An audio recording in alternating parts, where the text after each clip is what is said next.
Welcome to my garden, and today we're talking onions.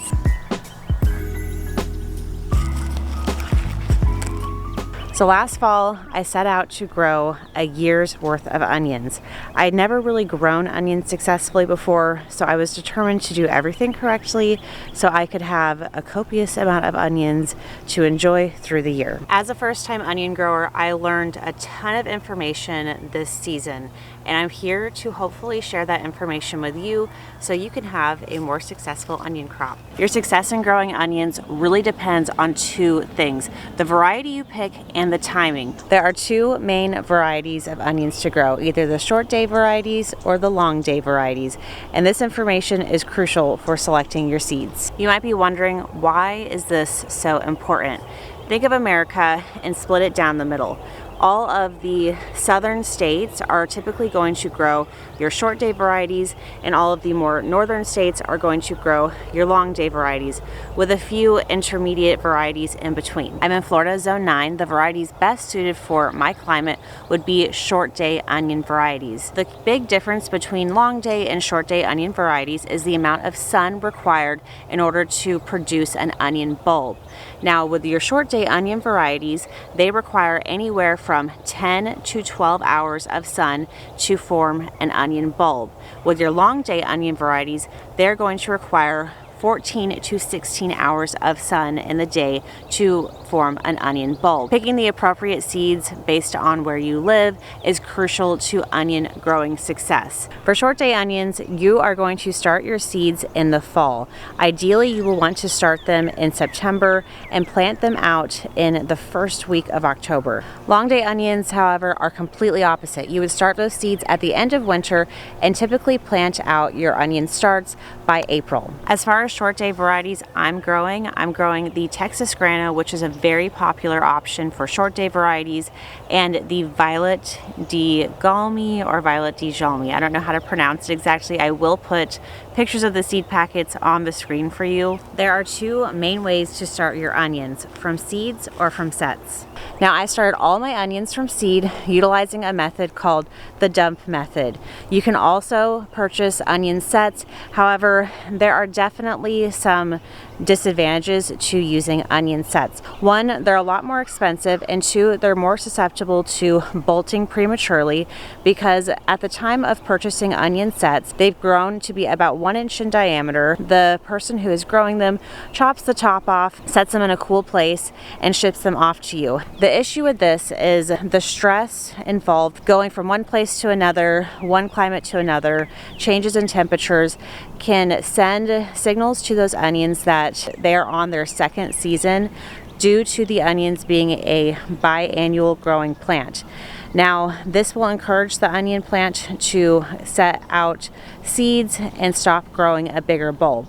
This does not always happen, but there's a higher chance of this happening when you are purchasing onion sets. Now, I started my onions from seed, and I think one of the biggest advantages is the cost. One seed packet can be anywhere from $2 to $4, and you're getting literally hundreds of seeds. Another advantage is the climate remains consistent. You're not taking them from one completely different climate, stressing them out, uprooting them, and planting them into a different climate. An important fact to know about onions is that they are on a 2-year biannual growing cycle.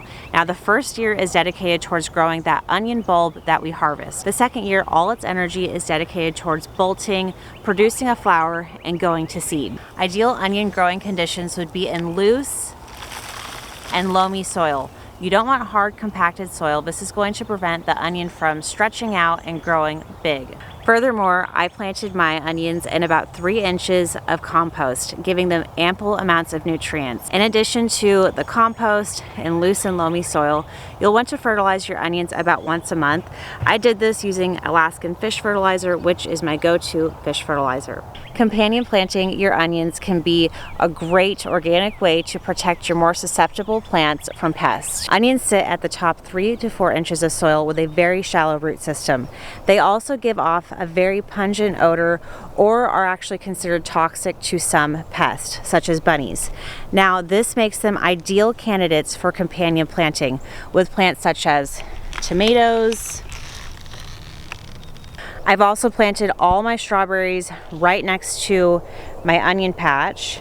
And you could also plant many other sensitive crops such as peppers and carrots amongst onions. I planted literally 2 onions at an appropriate time, and those 2 onions are ready to harvest. The way you'll know your onion is ready to harvest if everything goes to plan, they're not bolting, is when the green part of the onion starts to flop over. The outside becomes all papery, but the biggest indicator is when those heads start to flop over and die. That means that that onion is ready to harvest. This is a Texas grano onion, and I feel like it's a really big moment for me because it's the first time I've ever harvested like an onion to classical stature. I've only ever grown them like an inch in diameter. So this is super cool to finally be able to grow an onion that I would consider to be like a grocery store quality onion. Look at that. I cannot wait to cook this thing up. That is so exciting. Oh my gosh. What like a feeling of accomplishment to grow something complicated or just grow something like this in your own yard. Very cool. As a first-time onion grower, naturally I made lots of mistakes. Here's what they are and how I learned from them. Mistake number 1 was attempting to plant my onion seeds directly in the ground. Now this resulted in extremely poor germination. And when I say poor germination, out of probably hundreds of seeds I planted in these rows, I am not kidding, I think only 2 of them germinated. I started those seeds directly in the ground in September, which is not the most ideal time to honestly try to start anything from seed out in the wild elements because the temperatures are extremely hot here in Florida. The weather is very inconsistent. We can have many days of no rain, then a few days of like extreme hurricane force rain. So suffice to say, it was definitely not the most ideal germinating environment. By then, it had been a few weeks of me holding out hopes that my onions were going to germinate and wasting a ton of time. I then started doing some research and I found a video of a gentleman who tried to germinate onions a few different ways. And the way that was the most successful for him was dumping an entire amount of seeds, a ton of seeds in a little container. Now I decided, you know what? Let's just give that a shot. And I dumped almost an entire seed packet in a stainless steel tray that was about 1 inch deep. And I had the entire tray completely loaded with onions. And now I refer to this method as the dump method. So while that was very exciting to have an entire sheet tray full of onion starts that were a few weeks old by then, I was definitely behind the ball and I didn't get my actual onions planted out until the 2nd week of November. Now that's problematic because at that point I'm very late in the game. The 2 onions that germinated from my direct seed sowing endeavor actually are the only 2 onions to have formed a sizable bulb and look most classically like a good success. So those few extra weeks of time in the garden made a dramatic difference in comparison to the entire rest of my onion crops. So as somebody who has a very go with the flow gardening style, doesn't typically like to follow the rules very much to an extent, I've realized that when it comes to onions, I've got to follow some of the rules, and now I know how crucial the timing is.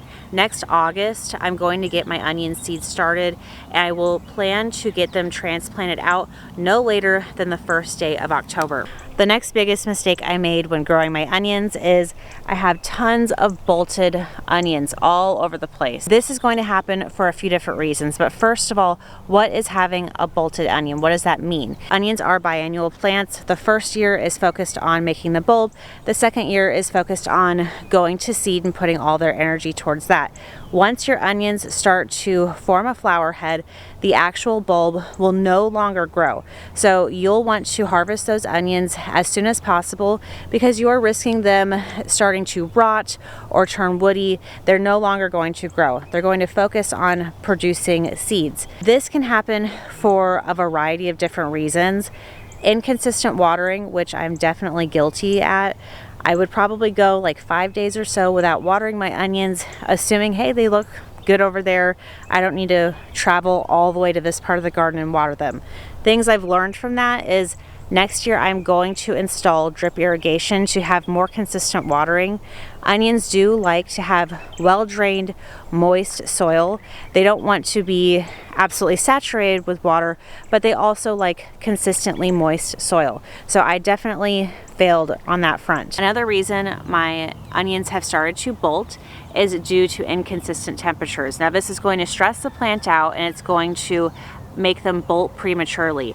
We had some nights that were in the 40 degrees, followed by the very next day 80+ degree temperatures. And this has pretty much been how the weather pattern's been through February and all of March. These onions really didn't stand a chance, honestly, with the extremely wild ups and downs of our climate when it came to super hot days and really cold nights. While the temperatures are completely out of my hands, I could have better set myself up for success starting my onions earlier, no later than the first week of October, so they could have grown through a more consistent weather period, because nearing the month of February towards March, the weather is typically all over the place. Had I gotten my onions started earlier, they would have been ready to harvest earlier and not been susceptible to this crazy weather pattern. My onions have bolted. What to do now? First, you can actually chop the bolted part off the onion. This will buy you just a little bit of time if you're not ready to harvest and use that onion right away. You don't want to keep them in there much longer though. They will start to rot. Just know they are not going to grow any larger once this flower head starts to form. Another thing you can do is leave that onion in the ground, allow those seeds to grow, and harvest the seeds so you don't have to buy seeds next year. But if they have bolted like this onion, your safest bet is just to harvest it. So you've got a bolted onion. What now? Is it trash? Can you eat this thing? I'm here to answer that question. No, it is not trash. You can still eat your bolted onion just as you would a typical onion. The key difference is you cannot cure and store a bolted onion. These have to be eaten right away. Now you'll want to either preserve them or use them in a dish. You can freeze dry them, which I don't have a freeze dryer, so I'm not going to be doing that method. You can chop them up and freeze them into little cubes to later add to recipes. You can dehydrate them, which can be done in an oven or actually in a dehydrator if you have a dehydrator. Once your onions are dehydrated, you can choose to grind them up and then have your own homemade onion powder, which is really exciting. So the key takeaway with harvesting a bolted onion is you just have to use it up right away or it's going to go bad. I feel really good about the failures I did this season. I will say there was a lot to have learned. I went from being super overwhelmed by just the idea of short day versus long day. What does this biannual growing season mean? What do all these things mean? I honestly thought it was really complicated, but now after getting into it, I know next year I'm going to be a lot more prepared with my timing. So if you are intimidated by growing onions, or really anything for that matter, just give it a go, allow yourself to fail, and know that the next season is going to be much better, which is what I'm telling myself right now. So if you are new here, definitely consider subscribing if you are interested in learning more about things or watching me fail, all that different type of stuff. Thank you so much for watching, and until next time.